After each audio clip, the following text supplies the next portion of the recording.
Subscribe करा आजच महाराष्ट्र आरसा न्यूज, कारण इथं बातम्या नाहीयेत, वास्तव बोलतं। पंतप्रधान नरेंद्र मोदी यांच्या स्वागतावेळी वाहतूक संघटना अध्यक्ष प्रभुदास भोईर यांची उपस्थिती विशेष ठरली।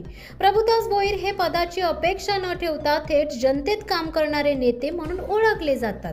हेल्मेट वाटप मोहीम, अपघातग्रस्तांसाठी तात्काळ रुग्णवाहिका सेवा, वाहतूक सुरक्षेसाठी जनजागृती आणि इतर सामाजिक उपक्रमांमुळे त्यांच्या लोकसेवेच्या कामाचा प्रभाव खूप मोठ्या प्रमाणात आहे। नमस्कार, महाराष्ट्राच्या आरसा न्यूज मध्ये तुमचे सगळ्यांचे स्वागत। मी सोमनाथ खिल्लारे। आज बघताय महाराष्ट्राचे वाहतूक संघटना अध्यक्ष प्रभुदास अण्णा भोईर आपल्या बरोबर आहेत। अण्णा, काय सांगाल, इतक्या लवकर तुम्हाला भारतीय जनता पार्टीने संधी दिली की भारताचे पंतप्रधान नरेंद्र मोदी साहेब तिथे येतात, तर तुम्ही तिथं स्वागतीला थांबतात, काय भावना व्यक्त कराल? नमस्कार। संधी तर मी सर्वात पहिले भाजपा पक्षाचे आणि लोकनेते रामशेठ ठाकूर साहेबांचे, बाळासाहेब पाटील साहेबांचे व विक्रांत दादा आणि प्रशांत दादा व महेश शेट्टीचे आभार मानणार, कारण की ज्या नव्या नवक्या कार्यकर्त्याला जर तुम्ही एवढी मोठी संधी देता तर भाजपा पक्ष देऊ शकतो हे दिसत झालं आहे। अवघ्या फक्त 6 महिने झाले, 5 ते 6 महिने झाले आता तुम्हाला। हो, आता माझ्या कार्यक्रमाच्या, माझ्या कार्याची पोच पावती म्हणून मला आज एवढी मोठी लोक संधी दिली। खरंच बीजेपी पक्षामध्ये काय सर्वसाधारण कार्यकर्त्याला जी एवढी लोक संधी भेटते ते बीजेपी पक्षाने आणि त्यांच्या सर्व वरिष्ठ नेत्यांनी दाखवलं आहे। समोर भारताचे पंतप्रधान होते आणि तुम्ही तिथे त्यांना डायरेक्ट हे करता, हात जोडता त्याच्या समोर, काय वाटलं त्या टायमाला?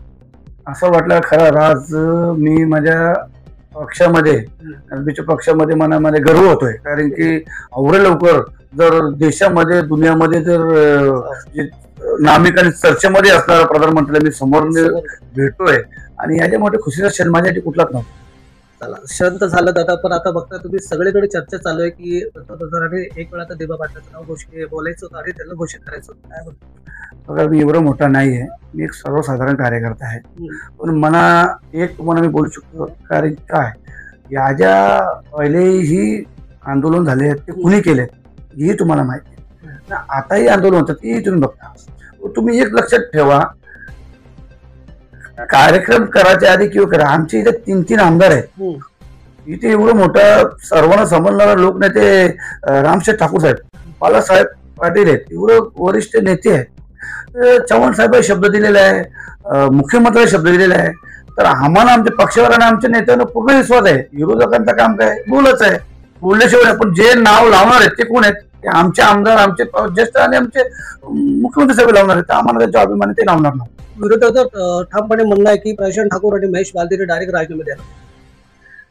बघा, विरोधकांचं काम काय, बोलणं आहे, काम करणं कोणचं आहे हे तुम्ही पण समजून घ्या। काम करणारे कोण आहेत?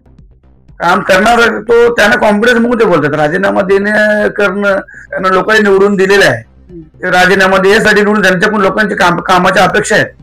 तुम्ही नाव लागतं ना लागतं परत ते तर बघा, मग नाव तुम्ही राजीनाम्याचा विषय घ्या।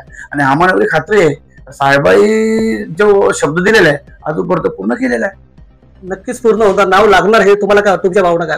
अहो, भावना म्हणजे 3 आमदार आहेत, यावर तालुक्यामध्ये जर 3 आमदार भेटले आहेत आम्हाला, आणि आता तुम्ही बघता का विक्रांत दादा पण काम जोमाने करतात, मग कुठेच कमी पडत नाही, नाव लागतोय आणि लागणार। आणि प्रत्येक आगरी, कोली, कराडी समाजाच्या मनामध्ये दिबा पाटील साहेब आहेत, विरोधक असो किंवा सत्ताधारी असो, काम कोण करतो? सत्ताधारी करतो। तर विरोधकांचं काम आहे बोलणं, सत्ताधाऱ्याचं काम आहे करणं। आम्ही काम करणार आणि आमच्या पक्षावर आम्हाला खात्री आहे आणि आम्ही याच्या पुढे बोलणार नाही। का नाही बोलणार? कारण की बरेच लोक बोलतात, करणार फक्त आमची माणसं आहेत, त्यांच्यावर आम्हाला एक सर्वसाधारण कार्यकर्ता म्हणून आम्हाला त्यांच्यावर कॉन्फिडन्स आहे, तर आम्ही त्यांच्यावर पूर्ण विश्वास दाखवतोय आणि आमच्या सर्व कार्यकर्त्यांना आम्हाला खात्री नाव घेणार आणि दिबा पाटील साहेबांचं नाव लागणार। आता वेळात वेळ काढून तुम्ही आम्हाला टाइम दिला त्याबद्दल आपले धन्यवाद। नाही, तुमचंही आभार मानेन मी खऱ्या अर्थाचं, म्हणजे कारण का तुम्ही पण जेव्हा आमची जो मनातून तुम्ही येता, तुम्हाला काहीतरी आनंद वाटतो, पत्रकार म्हणून तुम्ही आमची मुलाखत घ्यायला येता, तुमच्या पायी काही लोकांना आमचा मेसेज पोहोचतो। तुमच्या महाराष्ट्र असं न्यूजचं पण आभार मानेन आणि माझ्या पक्षाचाही आभार मानेन आणि सर्व लोकांना दिवस मी देईन का बघा, आज जी मला संधी दिली तर ही संधी तुम्हाला भेटू शकतो, फक्त काम करा।